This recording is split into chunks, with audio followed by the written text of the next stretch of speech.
Wow ज़बरदस्त। बहुत मज़ेदार, बाहर से क्रंची और अंदर से चीज़ी पोटैटो स्क्वेयर्स हैं ये, बहुत मज़ेदार। और आपने इसको ज़रूर करना है ट्राई और हमें बताना है कि कैसे बने हैं।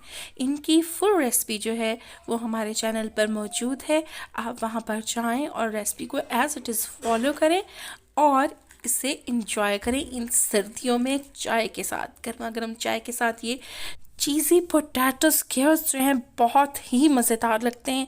आपने इसको ज़रूर ट्राई करना है। बाहर से बहुत क्रिस्पी हैं और अंदर से बहुत चीज़ी और सॉफ्ट हैं और बहुत डिलीशियस हैं, और ज़रूर ट्राई करें।